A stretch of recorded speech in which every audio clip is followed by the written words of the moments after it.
السلام عليكم ورحمة الله وبركاته. طلاب الصف السنة الإعدادي، وحشتوني جدا. معاكم مستر محمد دمراوي، مدرس الدراسات الاجتماعية بالإسكندرية.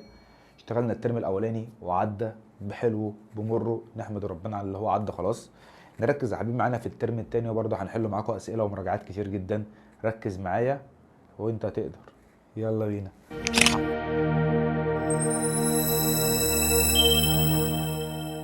عندنا الزراعة في الوطن العربي. ايه كلمة زراعة وطن عربي؟ وطن عربي؟ وطن عربي، مفيش موضوع. هناخد الوطن العربي تاني يا مستر؟ ده احنا خلصنا، احنا لسه خلصنا من الاولاني. مفيش موضوع، بس ركز معايا. الزراعة في الوطن العربي.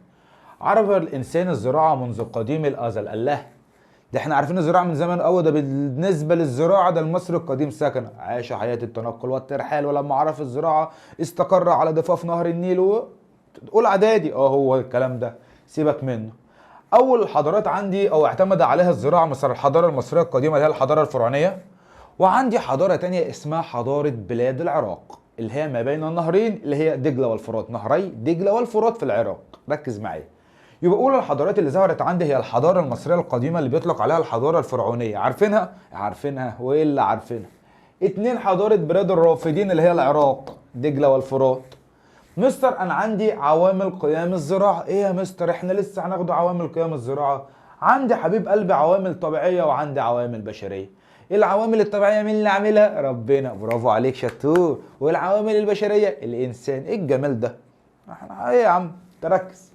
المياه العذبه عوامل طبيعيه. انت تعرف تعمل ميه عذبه؟ والله العظيم ما اقدر، انا الاخري معدنيه وما اعرفش اساسا اعملها. طب ايه يا حبيب قلبي؟ ركز. المياه العذبه هي اهم عوامل قيام الزراعه. المياه العذبه بتيجي منين؟ عندي من الامطار. حصل، لا مؤاخذه. عندي من الامطار واحد. عندي مياه سطحيه. يعني ايه مياه سطحيه؟ موجوده على السطح عندنا؟ لا يا حبيبي، مياه بشوفها. حصل، زي مياه الانهار والبحيرات العذبه. وعندي مياه باطنيه، يعني ما بشوفهاش. انا شايف بطنك يا مستر. انت بطني جوه، شايف معدتي ازاي يعني؟ ايوه، لكن انا شايف ايدك، دي اسمها سطحيه. حاجات ايديا ايه؟ سطحيه. والباطنيه حاجات مش بشوفها، كبدتك، معدتك، كولونك. شكرا. يبقى دي اسمها عوامل مياه جوفيه، يعني مش بشوفها زي الابار والعيون. يبقى اذا انا عندي مياه سطحيه زي الانهار والبحيرات العذبه، وباطنيه زي الابار والعيون. طيب اتنين، التربه الخصبه. يوجد عندي تربه خصبه. التربه الخصبه يوجد بها العديد. تربه خصبه عندي. التربه الخصبه اكيد عند المكان يا حبيب قلبي اللي فيه انهار. حلو. اول نهر هتقول لي انا عندي نهر النيل. هقول لك شابوه، برافو عليك. نهر النيل موجود فين؟ موجود طبعا في مصر والسودان. اهو نهر النيل موجود في مصر والسودان. حلو. انت لسه قايل لي فوق مستر الرافدين دجله والفرات. هقول لك برافو عليك، دجله والفرات. فين دجله والفرات؟ في العراق. جوبا واشبيلي. جوبا واشبيليا في الصومال. نهري جوبا واشبيلي في الصومال. وده الانهار اللي عندي. المكان اللي فيه انهار هو المكان اللي فيه تربه خصبه. طب المياه، الاماكن اللي فيها امطار ومياه سطحيه ومياه جوفيه، دي انواع المياه. طب المناخ، اللي يتمتع الوطن العربي بمناخ متنوع. الله، مناخ متنوع. مناخ متنوع. المناخ لازم يكون حبيب قلبي يكون متنوع. ليه؟ عشان المناخ لو متنوع هنوع المحاصيل. ولو نوعت المحاصيل يا حبيب قلبي، ايه اللي هيحصل؟ تقول لي مستر محمد، انا لو نوعت المحصول بتاعي وغيري عنده محصول وانا عندي محصول هنبدله مع بعض. ايه الجمال ده؟ اقسم بالله، ولا انت بتاخد مع محمد دمراوي. النتائج المترتبه على تنوع مناخ الوطن العربي: تنوع المحاصيل الزراعيه. اول حاجه حصل تنوع المحاصيل الزراعيه. بلد عندها بطيخ وبلد عندها برتقال، هنعمل مع بعض تبادل. تمام. يبقى اذا تنوع المناخ ادى الى تنوع المحاصيل الزراعيه. ويمكن استثمار هذه النوع في تحقيق التكامل. وايه لسه قايل لك؟ قسما بالله هنبدله. انت حبه وانا حبه، يبقى ده اسمه التبادل والتكامل. هنبدله ونتكامله بين الدول العربيه في المحاصيل الزراعيه. انا كده اتكلمت عن العوامل الطبيعيه اللي هي عوامل قيام الزراعه، اللي هي العوامل الطبيعيه: المياه والتربه والمناخ. حلو، عظيم. تعالى معايا تاني. عوامل بشريه. طبعا يا مستر من سنه رابعه ابتدائي، ايد عامله، راس مال، اسواق، وسائل نقل ومواصلات. ايد عامله، اسواق، وسائل نقل ومواصلات، وراس المال. ركز. واحد، ايد عامله، ناس بتشتغل. حلو. ماشي. ايد عامله. يلا بينا اهو. الايدي العامله يمتلك الوطن العربي خبره كبيره جدا في الايدي العامله. ازاي؟ اي ثروه بشريه مدربه عندها صنايعيه جامده جدا. ومن هنا بيقول لك الوطن العربي يمتلك الوطن العربي ثوره بشريه في جميع المجالات خاصه في الزراعه. ليه؟ عشان فيها ايدي عامله مدربه، لسه قايل لك على مستوى عالي جدا من الجوده. بس خالص. ايه يا مستر ده؟ هو ده الدرس بتاعك، راس المال. هل حضرتك دلوقتي لازم يكون معاك فلوس تعمل ايه؟ هشتري بيه الالات واشتري بيه الحاجات اللي انا عاوزها. يبقى اذا تعالى معايا اهو الراس المال. بيقول لك الوطن العربي يتطلب الى القيام الزراعي لتوفير رؤوس الاموال. ليه؟ لاقامه المشروعات. وتمتلك بعض الدول العربيه رؤوس اموال خاصه مثل دول الخليج العربي عشان يمولوا بيها المشروعات بتاعتهم. يا مستر ده قسما بالله ما بجيب حاجه من عندي. طب السوق هبيع فيه المنتجات. يا مستر السوق ده هتبيع ايه؟ المنتجات اللي انا زرعتها. طب حلو. السوق يساعد السوق في بيع المنتجات. انا جبت حاجه من عندي يا ابني؟ انت اللي قلته اصلا. يساعد السوق في بيع المنتجات الزراعيه. وزاد الطلب على المنتجات الزراعيه بسبب الطلب زاد على ايه؟ حاجه طلب زاد، الناس كلها بقت بتتجه للنوع بسبب زياده عدد السكان. فطالما عندي زياده السكان وارتفاع مستوى حبيب قلبي ارتفاع مستوى المعيشه، ما النتائج المترتبه على زياده الطلب على المنتجات الزراعيه؟ السؤال ده مهم جدا. زياده الطلب ادى الى ايه؟ التوسع في زراعه الانتاج الزراعي والتوسع في الانتاج الزراعي. عدد السكان زاد فلازم ازرع انا كمان، وطالما زرعت فعنده كميه كبيره. يبقى اذا التوسع في الزراعه زياده الانتاج الزراعي، والعمل على تحسين المنتجات الزراعيه لتنافس طبعا المنتجات الزراعيه الاخرى.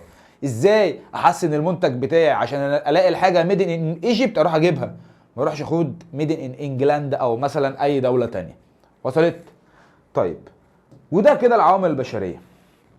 مناطق يتركز فيها الزراعه في الوطن العربي. يتنوع زراعه الوطن العربي طبعا حسب كذا منطقه.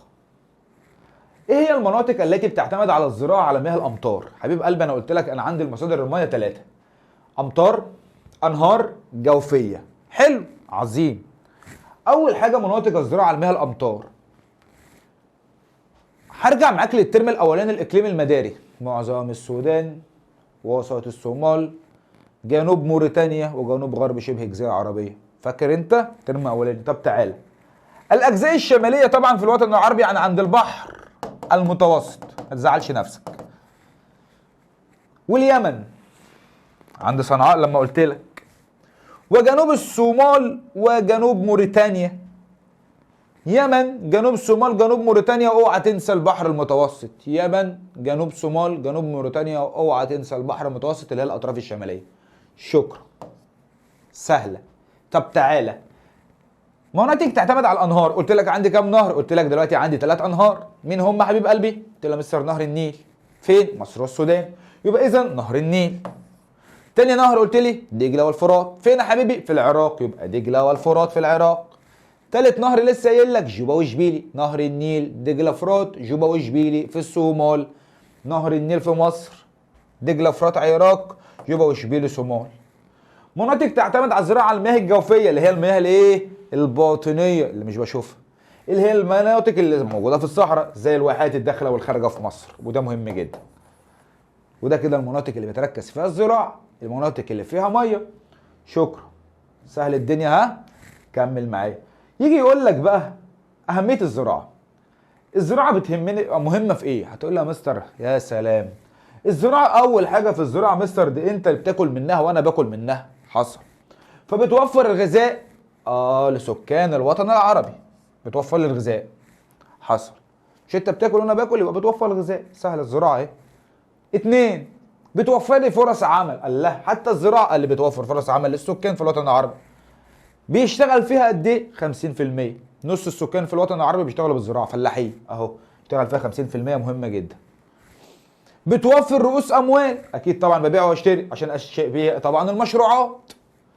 بتوفر لي الماده الخام. ايه هي الماده الخام؟ زي القطن. هل دلوقتي حضرتك بتروح تشتري هدوم تروح تقول للراجل والنبي اديني يا عمو من الشجره ديت مثلا يعني حبيبي تيشيرتين؟ يقول لك لا يا حبيبي انا ما فيش شجر عندي بيطرح تيشيرتات، عندي قطن، والقطن بصنع منه، والقطن بصنع منه ملابس.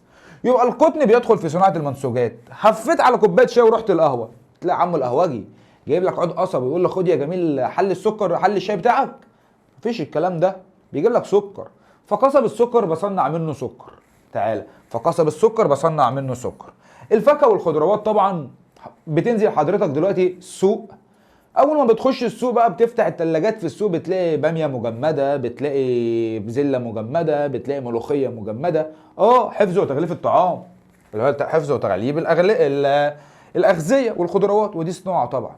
ودي طبعا اهميه الزراعه، توفر غذاء الانسان، بتوفر فرص عمل بيعمل بيها 50%، بتوفر رؤوس اموال، بتوفر لي مواد خام، واتكلمنا عن المواد الخام قطن وقصب السكر والفاكهه. مستر محمد هل عندي مشكلات بتقابلني؟ هقول لك يا سلام، انا عندي مشكلات طبعا بتقابلني. ايه هي المشكله اللي بتقابلني في الزراعه؟ اول مشكله هي تذبذب الانتاج الزراعي. يعني ايه كلمه تذبذب؟ تذبذب مش مستقر، انتاج الزراعه مش مستقر. تذبذب الانتاج الزراعي ليه؟ بسبب الاعتماد معظم الزراعه على المياه الامطار. هل دلوقتي انا بتحكم في المطر بريموت كنترول؟ مفيش الكلام ده. انا بيجي المطر بزرع. فطبعا الناس اللي بتعتمد على المياه الامطار عندهم الزراعه بتاعتهم متذبذبه، يعني مش مستقره حسب كميه المطر. فاول حاجه تذبذب الانتاج الزراعي بسبب الاعتماد معظم الدول الوطن العربي على مياه الامطار وغير ثابته. مش مستغل كل الاراضي الزراعيه الصالحه للزراعه. يعني ايه؟ عندي وليكن يا حبيب قلبي ارض زراعيه، بستغل الحته دي بس المظلله دي، ما بستغلش الحته دي. ما كل ده بيسبب لي عجز، واذا عدم استغلال كل الاراضي الصالحه للزراعه. واحد بيستخدم جنب فاس، واحد تاني في الدول اللي بره بيستخدموا الات وماكينه. انا اللي هيجيب لي محصول اكتر اللي بيستخدم الات وماكينه. برافو عليك. يبقى هقول له قله استخدام الاساليب التكنولوجيه. ما عنديش اساليب تكنولوجيه في الوطن العربي، عشان كده عندي تذبذب او عندي تاخر. التصحر هو عدم قدره الارض الزراعيه على الانتاج. التصحر بسبب عده اسباب: المطر مش مستقر، الرعي الجائر، زحف الرمال، قطع اشجار. مستر انا عايز اعرف بس واحده واحده، التصحر ده عوامل طبيعيه وعوامل بشريه؟ هقول لك صح. العوامل الطبيعيه ده من عند ربنا سبحانه وتعالى، يعني تفاوت كميه المطر، ربنا سبحانه وتعالى هو اللي بيوفر لي المطر مش انا. والرمله ربنا سبحانه وتعالى هو اللي بيبعت الريح، فطبعا زحف الرمال. بشريه دوري الرعي الجائر، خليت تجيب شويه حيوانات اخليهم رعي جائر. قطع اشجار، انا اللي بقطع شجره. الافراط في زراعه المحاصيل المجهده للتربه، بزرع محاصيل مجهده اللي هي بتاخد من التربه كتير، ودي طبعا من اهم المشكلات. حول المشكله دي لحل. بستخدم هنا اساليب بدائيه، استخدم اساليب تكنولوجيه. عدم استغلال كل الاراضي الزراعيه، استخدم كل الاراضي الزراعيه. مستر انت عندي هنا تصحر، مكافحه التصحر. اوفر المياه اللازمه للزراعه. ما كل دي يا حبيبي هحولها. بص معايا، يبقى انا خدت المشكله حول المشكله لحل. تعالى يا حبيبي، الحلول. اول حاجه بعض الحلول لمشكله الزراعه التي تواجه الزراعه. فوق كنت بستخدم المطر، هنا توفير المياه اللازمه للزراعه عن طريق الاهتمام طبعا بمشروعات الري، احفر ترع واحفر قنوات وابني سدود. يبقى قومه سدود وخزانات، والتوسع في تحليه طبعا المياه البحر. استخدم طرق ري حديثه زي ايه؟ انا عندي الري بالرش والري بالتنقيط. يبقى اذا توفير المياه اللازمه للزراعه، اقامه سدود وخزانات، والتوسع في عمليه تحليه المياه البحر. استخدم طرق ري حديثه مثل الري بالرش والري بالتنقيط. كنتش عارف استغل كل الاراضي الزراعيه فوق، استغلال كل الاراضي الزراعيه الصالحه للزراعه. الاراضي دي كانت بايظه، اصلحها. استصلاح الاراضي الصحراويه وزراعتها. استخدام اساليب تكنولوجيه، كنت فوق بستخدم اساليب بدائيه، تحت هستخدم اساليب تكنولوجيه. ومكافحه التصحر. مكافحه يا حبيبي التصحر، مكافحه التصحر. وده كده الحلول اللازمه لايه؟ للزراعه. يبقى انا اتكلمت عن المشكله واتكلمت على الحلول، وبكده اكون خلصت الدرس الاولاني الزراعه في الوطن العربي. انتظرونا ان شاء الله حلقات جايه كتير، هنحله ياما زي الترم الاولاني. ما تنساش بس تدعمنا اللايك الجميل والسبسكرايب وتشغل الجرس، واشوفكم ان شاء الله الحصه الجايه. السلام عليكم.